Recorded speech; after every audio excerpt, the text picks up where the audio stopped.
ঘাসগুলো খাবে বলে নদীর জলে ঝাঁপ দিয়ে সাঁতরে যেমনই চরে উঠতে যাবে।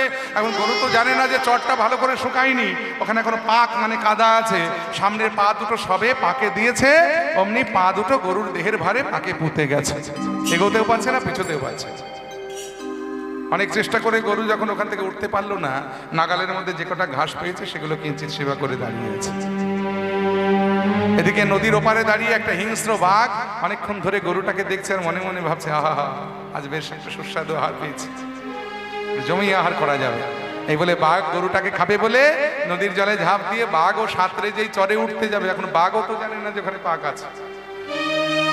বাঘও যেই সামনের পা দুটো চরে দিয়েছে, অমনি গরুর মতো অবস্থা বাঘেরও হয়েছে, সামনের পা দুটো পাকে পুঁতে গেছে।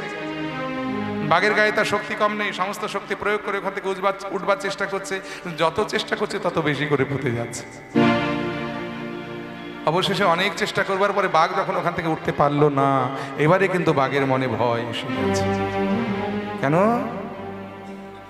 না, অনাহারে অনিদ্রায় এখানে যদি পাকে পুঁতে থাকি, আমায় তো ধীরে ধীরে মৃত্যুবরণ করতে হবে। কিন্তু মরবো দুঃখ নাই, কিন্তু দুঃখ আমার একটাই, যে মরার আগে আমাকে অনাহারে মরতে হবে। আমি তো আহার করতে এসেছিলাম, মনের বাসনা পূর্ণ আর করতে পারলাম না, আমাকে বাসনা অপূর্ণ রেখেই মরতে হবে, এটা আমার দুঃখ। তো অনেক ভেবেচিন্তে বাঘ গরুকে লক্ষ্য করে বললে, ভাই গরু একটা কথা বলি। বলে হ্যাঁ বলো। মানে দেখো, আমরা দুজনেই এখানে এসেছি, আমাদের আসার উদ্দেশ্য কিন্তু একটাই, সেটা হলো আহার করা। তুমি এসেছো তৃণাহার করতে, আর সত্যি কথা বলতে আমি তোমায় লুকাবো না ভাই, আমি এসেছি তোমায় আহার করতে। তা ভাই, আমি এসে লক্ষ্য করলাম, তুমি আমার আগে এসে তুমি তোমার নাগালের মধ্যে যে কটা ঘাস তুমি পেয়েছো, সেগুলো কিঞ্চিৎ তুমি সেবা করেছো, মানে তোমার মনের বাসনা একটু হলে পূর্ণ হয়েছে।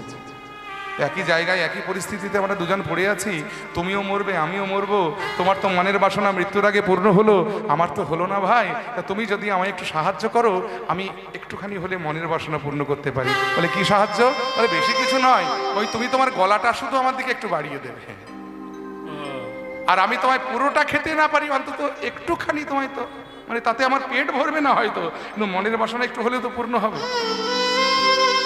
আর এ কথা শুনে ওই গরু বাঘকে লক্ষ্য করে বলছে, গরু বলে ওরে বাঘ, গরু বলে ওরে বাঘ, বৃথা তোরে দাম, বৃথা তোরে দাবি, আমি মরবো না, আমি মরবো না, কিন্তু তুই মরে কিন্তু যাবি। তুই মরে যাবি। বাঘ বলছে, এত দুঃখের মধ্যেও তুমি আমায় হাসালে ভাই, একই জায়গায় একই পরিস্থিতিতে দুজন পড়ে আছি, অথচ আমি মরে যাব তুমি মরবে না, এটা কেমন কথা? বলে এটাই সত্য রে, আমি মরবো না তুই মরবি। কেন জানিস? কারণ তোর কোনো মালিক নাই, তোর কোনো আশ্রয় নাই, তোর কোনো গৃহ নাই, কিন্তু আমার একটা মালিক আছে, আমার একটা আশ্রয় আছে, আমার একটা গৃহ আছে। সন্ধ্যা উত্তীর্ণ হয়ে যাবার পর মালিক যদি আমায় ঘরে দেখতে না পায়, আমার মালিক ক্ষুদ্র লণ্ঠন জেলে আমায় খুঁজে খুঁজে বেড়াবে, তাতেও যদি আমায় না পায়, আমার নাম ধরে আমার মালিক আমায় চিৎকার করে ডাকবে। আর দিনের বেলায় ডাকাডাকি করলে হয়তো মালিকের ডাক কানে পৌঁছয় না, কিন্তু সন্ধ্যা হয়ে গেলে তো পৃথিবীটা নিস্তব্ধ হয়ে যায়, তখন মালিকের ডাক ঠিক কানে পৌঁছয়।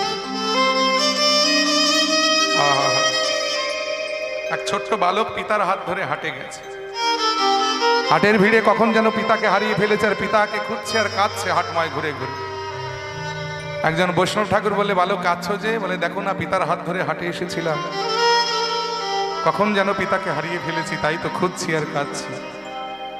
বৈষ্ণব ঠাকুর বলে, বালক তুমি জানো না, তুমি যেমন করে তোমার পিতাকে হারিয়ে কাঁদছো, তেমনি তোমাকে হারিয়ে তোমার পিতা তোমার চাইতে অনেক বেশি জোরে তোমাকে ডাকি করছে, কারণ তোমার চাইতে তোমার পিতার কণ্ঠস্বরে অনেক জোর বেশি। কিন্তু কেউ কারো ডাক শুনছো না, কেন জানো? কারণ এই হাটের কোলাহল, চিৎকার চেঁচামেচিতে ওই ডাক কারো কর্ণে পৌঁছচ্ছে না। তাই তুমি একটা কাজ করো, যেখানে হারিয়েছো ঠিক সেইখানে বসে বসে কাঁদো, দেখবে হাটের কোলাহলটা যখন থেমে যাবে, তোমায় খুঁজতে হবে না, তোমার পিতাই তোমাকে ঠিক খুঁজে বার করে নেবে। কারণ আমাদের স্বভাব তো তাকে ভুলে যাওয়া, আর তার স্বভাব হলো দিন রাত আমাদেরকে মনে করা। সে যে কবি বলেছেন না, যে আমি তো তোমারে চাহিনি জীবন, তুমি অভাগারে চেয়েছো, আমি তো তোমারে চাহিনি জীবন। আমি না ডাকিতে হৃদয় মাঝারে নিজে সে দেখা দিয়েছো, আমি তো তোমারে চাহিনি জীবনে, তাই গৌর হরিব তুমি অভাগরে চেয়েছো,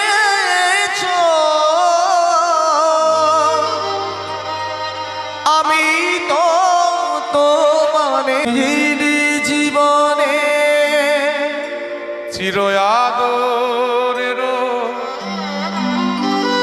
বিনিময়ে সখা চির অবহেলা পেয়েছো, চির আদরের বিনিময়ে সখা চির অবহেলা পেয়েছো, চির আদরের বিনিময়ে সখা চির অবহেলা পেয়েছো, আমি দূরে চলেছি দুহাত বাড়ায়ে, কোলে তুলে তুমি নিয়েছো, আমি তো তোমারে তাই গৌর চাহিনি হরিব। জীবনে, তুমি অভাগরে চেয়েছো, আমি তো তোমারে চাহিনি জীবনে। তাই সময় থাকতে যদি একটি মালিক আশ্রয় করতিস রে বাঘ, আজ তোকে এমন করে কাঁদতে হতো না। এই দেখ, মালিক যখন আমায় নাম ধরে ডাকবে, আমি তো চিৎকার করে মালিককে হাম্বা হাম্বা রূপে ডেকে সাড়া দেবে। আর মালিক তখন কি করবে জানিস? সুকৌশলে মালিক আমায় তুলে নিয়ে যাবে। তোর কোনো মালিক নাই, তোর এই কাদায় মরণ হবে। হরি বল, হরি বল। তাই আশ্রয় লইয়া ভজে তাহে কৃষ্ণ নাহি তাজে, আর সব জীব মরে অকারণ। এই জন্যে আশ্রয় গ্রহণ করতে হয়। কৃষ্ণ ভজনে যদি আশ্রয় না নেওয়া হয়, তাহলে ভজনে অগ্রসর হওয়া যায় না। আজ হরেশ হরিদাস ওই অদ্বৈত প্রভুর চরণে আশ্রয় গ্রহণ করলেন। গুরু আশ্রয় যেই করেছেন, গুরুদেব অদ্বৈত প্রভু বললেন, যাও বেনাপোলের জঙ্গলে চলে যাও, সেখানে গিয়ে ভজন কুটির বেঁধে তুমি হরি নাম করো, কৃষ্ণ নাম করো, নামের কৃপা তোমার হবেই হবে। এই বেনাপোলের জঙ্গলে চলে এলেন হরিদাস। বেনাপোল মানে উত্তর 24 পরগনা জেলায় বর্তমানে বনগাঁ বলে যে শহর, বনগাঁ মহকুমা আছে না, সেই বনগাঁ শহর থেকে প্রায় 5 কিলোমিটার দূরে পেট্রাপোল বলে একটি জায়গা, যেটা বাংলাদেশ যাওয়ার জন্য যে আমাদের যতগুলো স্থল বন্দর আছে তার মধ্যে অন্যতম, ইন্টারন্যাশনাল বর্ডার, সেই স্থলবন্দরের মধ্যে অন্যতম সেই বেনাপোল, পেট্রাপোল। আর পেট্রাপোলের ওপারে, পেট্রাপোল থেকে আরো 5 কিলোমিটার দূরে এই বেনাপোলের জঙ্গল ছিল। বর্তমানে যে জায়গাটাকে হরিদাসপুর বলা হয়, হরিদাস ঠাকুরের নাম অনুসারে জায়গাটির নাম হয়েছে হরিদাসপুর। জয় নিতাই। এই হরিদাসের ভজন ক্ষেত্র, লীলাক্ষেত্র এবং হরিদাসের যে জন্মভূমি, আপনাদের আশীর্বাদে দুটোই আমার দর্শন হয়েছে। একবার বাংলাদেশে কীর্তন গাইতে গিয়ে এই দুই জায়গায় আমার দর্শন হয়েছে। জয় নিতাই। তো যাই হোক, সেই বেনাপোলের জঙ্গলে পাতার কুটির বেঁধে, ভজন কুটির বেঁধে হরিদাস হরিনাম করে। আর হরিদাসের সেই হরিনাম দিকে দিকে যখন তার সেই নাম সুখ্যাতি ছড়িয়ে গেছে, গ্রামে গঞ্জে সবাই জেনে গেছে যে এক সাধু এসেছে বেনাপোলের জঙ্গলে। সে হরিনাম সারাদিনে 3 লক্ষেরও নাম বেশি নাম না করে নাকি জলগ্রহণ করে না। এই নাম মাহাত্ম্য যেই প্রচার হয়ে গেছে, ধীরে ধীরে ভক্তের সমাগম হতে শুরু করেছে। যখন ভক্তরা এসে হরিদাসকে ঘিরে দাঁড়িয়েছে, অমনি হরিদাস তাদের উদ্দেশ্য করে বলেন, শোনো গায়ের নরনারী, আমার কথা শোনো, আমায় ঘিরিয়া তোমরা দাঁড়ায়েছ কেন? হরে কৃষ্ণ কৃষ্ণ কৃষ্ণ হরে হরে, হরে রাম রাম রাম হরে। নারীকে জানিবে মা, ঐশ্বর্যকে মা, ঐশ্বর্যকে মাটি সদা সত্য উচ্চারিবে, উচ্চারিবে এই কথা ঘাটি। হরে কৃষ্ণ কৃষ্ণ কৃষ্ণ হরে হরে, হরে রাম রাম রাম হরে হরে। এই রূপে উদ্ধারিবে, নাম করো ভক্তি ভরে। হরে কৃষ্ণ কৃষ্ণ কৃষ্ণ হরে হরে। সবাই মিলে আমার সঙ্গে বলো, হরে কৃষ্ণ কৃষ্ণ কৃষ্ণ হরে হরে, হরে রাম রাম রাম হরে হরে। সবাই মিলে বলো, হরে কৃষ্ণ কৃষ্ণ কৃষ্ণ কৃষ্ণ হরে হরে, হরে রাম রাম রাম হরে হরে। হরে কৃষ্ণ কৃষ্ণ কৃষ্ণ হরে হরে, হরে রাম রাম রাম হরে হরে। হরে কৃষ্ণ কৃষ্ণ কৃষ্ণ কৃষ্ণ হরে হরে, হরে রাম রাম রাম রাম হরে হরে। চলবে না, আমার রাজত্বে বৈষ্ণবগিরি চলবে না। হ্যাঁ, আমি রাজা রামচন্দ্র খা, আমি হলাম শাক্ত, আর আমার রাজত্বে কিনা বৈষ্ণবগিরি, এ আমি চলতে দিতে পারি না। ওই সাধুকে আমার জঙ্গল থেকে তাড়াতেই হবে, নইলে আমার সকল প্রজারা যে শাক্ত হতে তারা বৈষ্ণব হয়ে যাবে। এ তো সহ্য করা যায় না। কি করা যায়? পেয়ে গেছি, উপায় পেয়ে গেছি।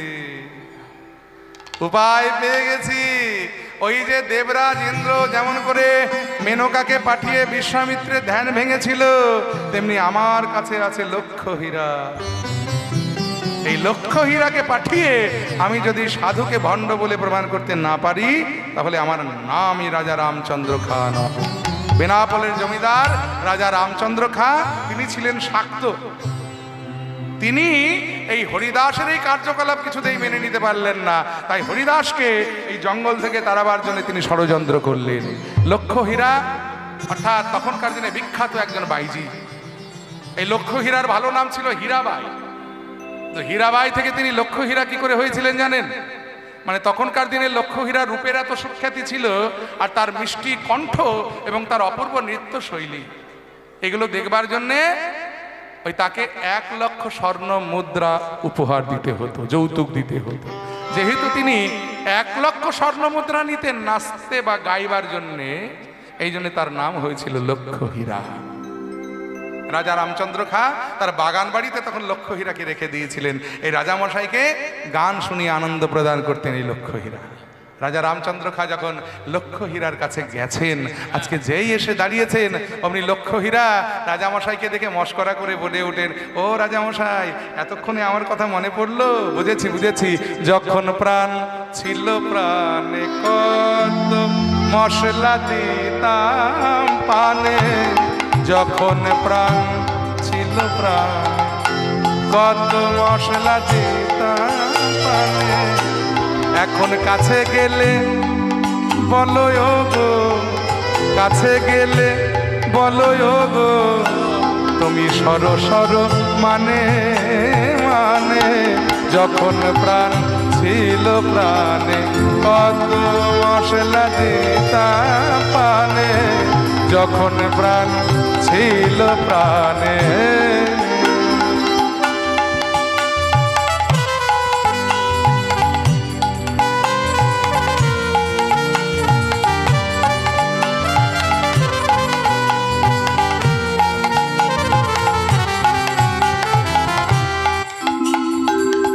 ওগো যখন ছিলাম ডালচিনি,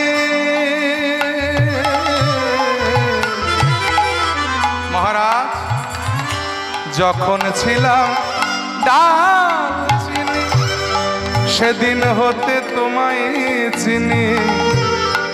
যখন ছিলাম ডালচিনি, সেদিন হতে তোমায় চিনি। এখন তুমি বালিয়ার আমি চিনি, ওগো তুমি বালিয়া আমি চিনি। তাই চেনা চিনি নাই দুজনে, যখন প্রাণ ছিল প্রাণে কত মশলা দিতাম পানে। যখন প্রাণ ছিল প্রাণে, যখন প্রাণ ছিল প্রাণে, যখন প্রাণ ছিল প্রাণে। লক্ষ্য হীরা, এখন মস্করা করার সময় নয়। আমি কেন এসেছি জানো? কেন এসেছেন মহারাজ? আমাদের জঙ্গলে এক সাধু এসেছে, শুনেছ?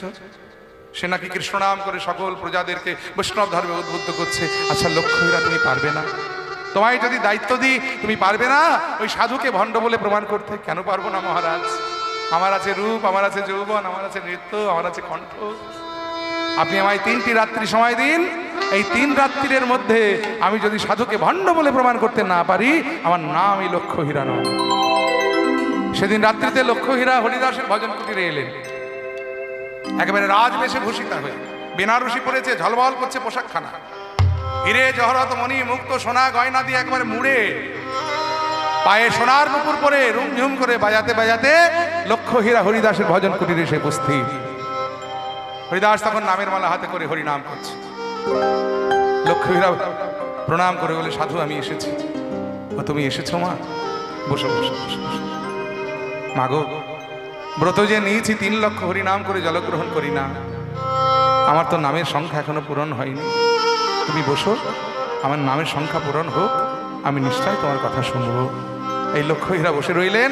হরিদাস নামের মালা হাতে করে গাইছেন, হরে কৃষ্ণ হরে কৃষ্ণ কৃষ্ণ কৃষ্ণ হরে হরে, হরে রাম হরে রাম, রাম রাম হরে হরে। হরে কৃষ্ণ কৃষ্ণ কৃষ্ণ হরে হরে, হরে রাম রাম রাম হরে হরে। হরে কৃষ্ণ কৃষ্ণ কৃষ্ণ হরে হরে, হরে রাম রাম রাম হরে হরে। হরে কৃষ্ণ কৃষ্ণ কৃষ্ণ হরে হরে, হরে রাম রাম রাম হরে হরে। হরে কৃষ্ণ কৃষ্ণ কৃষ্ণ হরে হরে, হরে রাম রাম রাম হরে হরে। হরে কৃষ্ণ কৃষ্ণ কৃষ্ণ হরে হরে, হরে রাম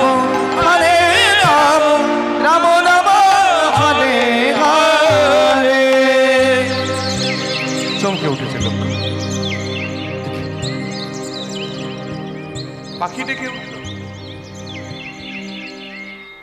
ওই তো কোকিল ডাকছে। তাহলে কি নিশি প্রভাত হয়ে গেল? সাধু তুমি কে গো? সারাটা রাত্রি আমি তোমার সামনে বসে রইলাম, আর তুমি আমাকে বসিয়ে রেখে নামের মালা হাতে করে হরিনাম করে নিশি প্রভাত করে দেবে? বেশ, আমার নাম লক্ষ্য হীরা। আমি রাজা রামচন্দ্র খায়ের কাছ থেকে 3টে রাত্রি চেয়ে নিয়েছি। একটা রাত্রি গেল, এখনো 2টো রাত্রি আমার হাতে আছে। আজ রাত্রিতে আবার আমি তোমার কাছে আসবো, দেখি তুমি কেমন করে আমার সঙ্গে কথা না বলে থাকতে পারো। সেদিন রাত্রিতে লক্ষ্য হীরা আবার এলেন হরিদাসের ভজন কুঠিরে। প্রণাম করে বললেন, মহারাজ, এই সাধু বাবা, আমি এসেছি। হরিদাস বললেন, মা তুমি আজও এসেছো? তুমি গত রাত্রিতেও এসেছিলে, কিন্তু কি করব বলো, আমি কথা বলতে পারিনি, কারণ আমি যে ব্রত নিয়েছি 3 লক্ষ নাম না করে জলগ্রহণ করি না। তো মাগো, আমার নামের সংখ্যা পূরণ হোক। আজ তুমি বসো, আমি আজ কথা দিচ্ছি, আজ তোমার কথা আমি শুনবই শুনবো। আবার লক্ষ্য হীরা বসে রইলেন। হরিদাস নামের মালা হাতে করে নয়ন মধ্যে গাইছে, হরে কৃষ্ণ হরে কৃষ্ণ কৃষ্ণ কৃষ্ণ হরে হরে, হরে রাম হরে রাম রাম রাম হরে হরে। হরে কৃষ্ণ কৃষ্ণ কৃষ্ণ হরে হরে, হরে রাম রাম রাম হরে হরে। হরে কৃষ্ণ কৃষ্ণ কৃষ্ণ হরে হরে, হরে রাম রাম রাম হরে হরে। হরে কৃষ্ণ কৃষ্ণ কৃষ্ণ হরে হরে, হরে রাম রাম হরে হরে। আবার চমকে উঠছে লক্ষ্য। আজ নিশি প্রভাত হয়ে গেল। সাধু তুমি কে গো? আমি লক্ষ্য হীরা। 2 রাত্রি আমার তোমার সামনে আমি বসে রইলাম। কত রাজা মহারাজা রথী মহারথীকে আমি গান শুনিয়ে পাগল করেছি, আর তুমি সামান্য এক লেংটি পরা সাধু। ঠিক আছে, আজ রাত্রিতে আরো একটা রাত্রি আমার হাতে আছে। সেই রাত্রিতে আমি আবার তোমার কাছে আসব। আর কথা দিলাম, এই মাটিতে দাঁড়িয়ে প্রতিজ্ঞা করছি যে আজ রাত্রিতে হয় তুমি আমার হবে, নয় আমি তোমার হব। সেদিন রাত্রিতে লক্ষ্য হীরা আবার এলেন, তবে আজ আর রাজবেশে নয়। ভাবলেন এই সব বেশভূষার মূল্যটা ওই সাধু বাবা বুঝতে পারছে না, ও যেরকম বেশভূষা পছন্দ করে সেইভাবে যাব। এই বলে সাদা থান পরেছে, কণ্ঠে তুলসীর মালা পরেছে, দাদুর সঙ্গে তিলক পরেছে, সঙ্গগুণ। 2 দিন হরিদাসের মতো সাধুর সঙ্গ হয়েছে। বৈষ্ণবী বেশে হরিদাসের কাছে এসে উপস্থিত। হরিদাস তখন নামের মালা হাতে করে তুলসী মঞ্চ প্রদক্ষিণ করে হরিনাম গাইছে, হরে কৃষ্ণ কৃষ্ণ কৃষ্ণ হরে হরে, হরে রাম রাম রাম হরে হরে। হরে কৃষ্ণ কৃষ্ণ কৃষ্ণ হরে হরে, হরে রাম রাম রাম হরে হরে। লক্ষ্য হীরা এসে আজ আর কোনো কথা বললেন না। তিনি শুরু করে দিলেন হরিদাসের সামনে দাঁড়িয়ে তার অপূর্ব কণ্ঠের গান, সাধুজি সাধুজি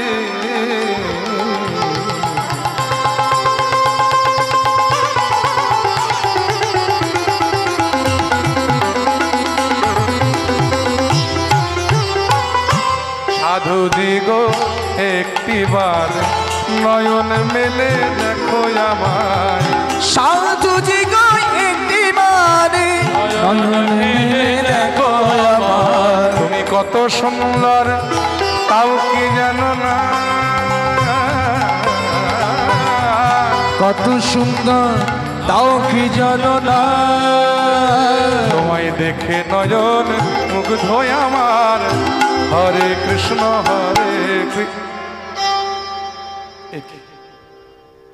সাধুর নাম কেন আমার কণ্ঠে?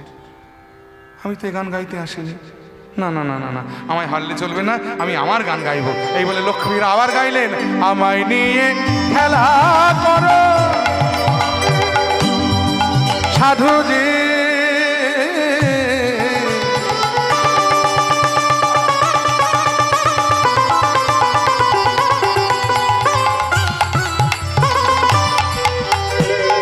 ও গোয়া আমায় নিয়ে খেলা করো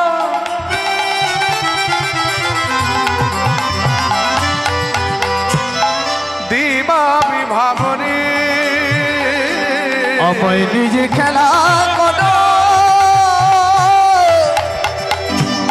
ওই দিবাবি ভাবনি আমায় দেখে তোমার সাধন ভজ আমায় দেখে তোমার সাধন ভজ আমায় দেখে তোমার সাধন আমায় দেখে তোমার সাধন ভজ সার্থক হবে সবে হরে কৃষ্ণ হরে এ কি? বারবার কেন এই নাম আমার কণ্ঠে উচ্চারণ হচ্ছে? তবে কি আমি এই যেন অন্তর থেকে বলে উঠলো, রে লক্ষ্য হীরা, কোটি জন্মের স্বীকৃতিতে ওই নাম বদনে উচ্চারণ করা যায়। একবার যখন বলেই ফেলেছিস তাহলে আর কেন বিলম্ব? বদন ভরে বল। লক্ষ্য হীরা নিজের অজান্তেই বলে ফেললেন, হরে কৃষ্ণ কৃষ্ণ কৃষ্ণ হরে হরে, হরে রাম রাম রাম হরে হরে। হরে কৃষ্ণ কৃষ্ণ কৃষ্ণ কৃষ্ণ হরে হরে, হরে রাম রাম রাম হরে হরে। আছাড় খেয়ে বললেন লক্ষ্য হীরা হরিদাসের রাতুল রাঙা চরণে, সাধুজি সাধু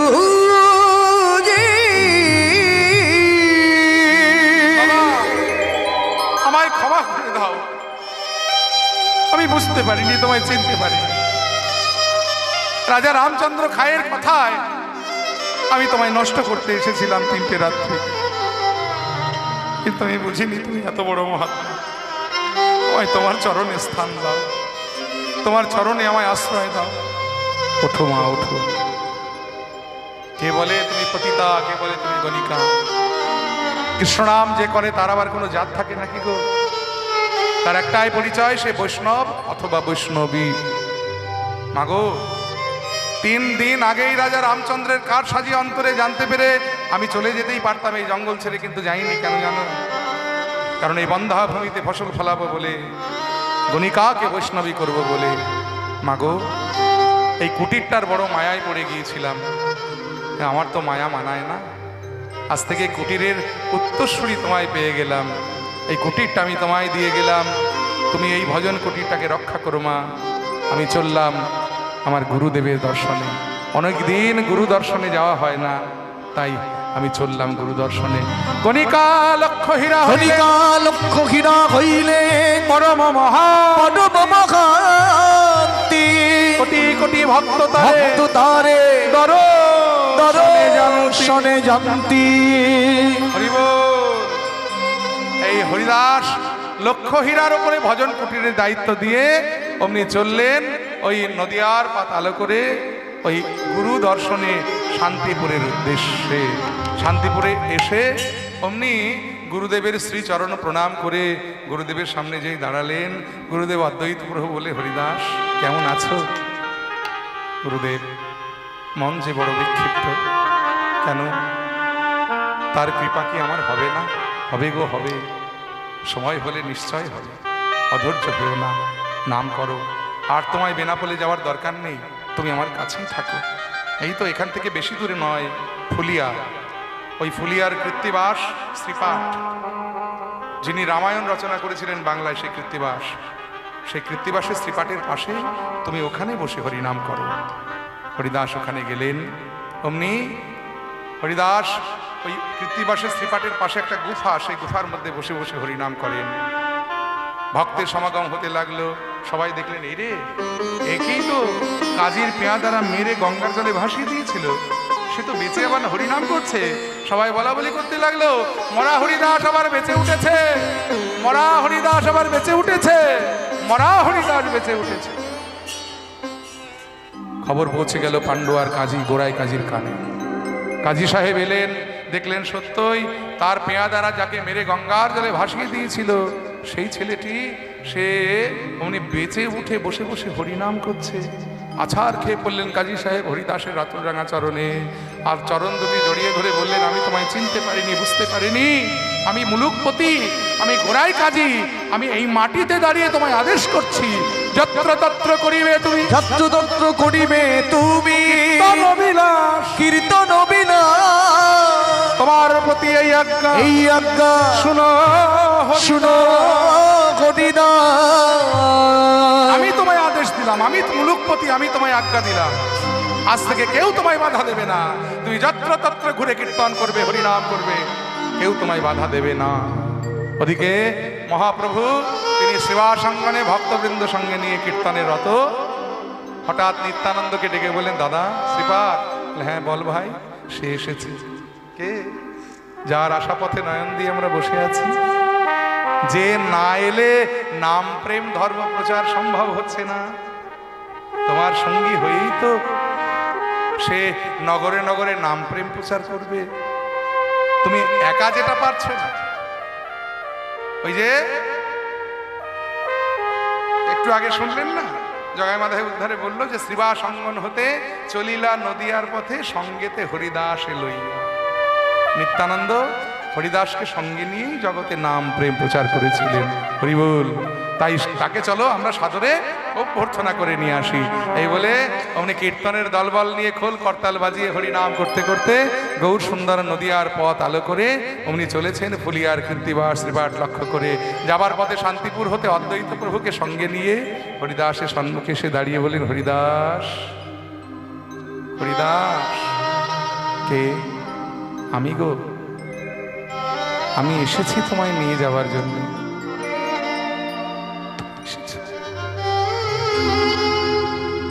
এতদিনে আমার প্রতি তোমার কৃপা,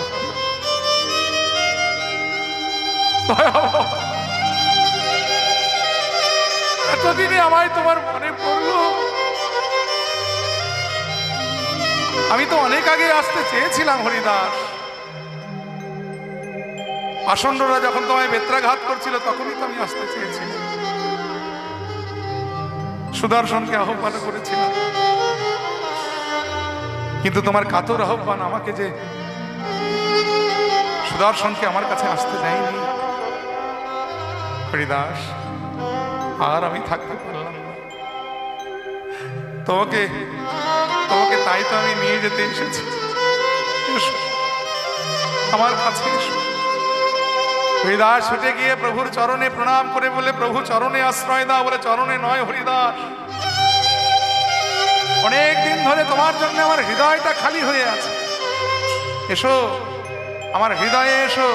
এই বলে গাঢ় হয়ে আলিঙ্গনে প্রভু, আলিঙ্গনে প্রভু হরিদাসের কইলা ভক্ত, হরিদাসের কইলা হরি হরি হরি হরি হরি হরি বলে দুজনে হইলেন মত, দুজনে হইলেন মত। দেখো ভক্ত আর ভগবানের মিলন হইল, ভক্ত আর ভগবানের মিলন হইল, ভক্ত আর ভগবানের মিলন হইল, ভক্ত আর ভগবানের মিলন হইল। চাঁদ বদনে সবে মিলে হরি হরি বলো, চাঁদ বদনে সবে মিলে ঘটি ঘটি বলো। তাই গৌরাধেশ, ভজনি তাই গৌরাধেশ। জপ হরে কৃষ্ণ হরে রাম, হরে কৃষ্ণ হরে রাম। তাই গৌরাধেশ্যাম হরে কৃষ্ণ হরে রাম, তাই গৌরাধেশ্যাম হরে কৃষ্ণ হরে রাম। তাই গৌরাধেশ্যাম হরে কৃষ্ণ হরে রাম, তাই গৌরাধেশ্যাম হরে কৃষ্ণ হরে রাম। তাই গৌরাধেশ্যাম হরে কৃষ্ণ হরে রাম। সীতানাথ প্রেমানন্দে হরি হরি বল। সবাই ভালো থাকুন, সুস্থ থাকুন, আনন্দে থাকুন, আর উঠে যাবেন না।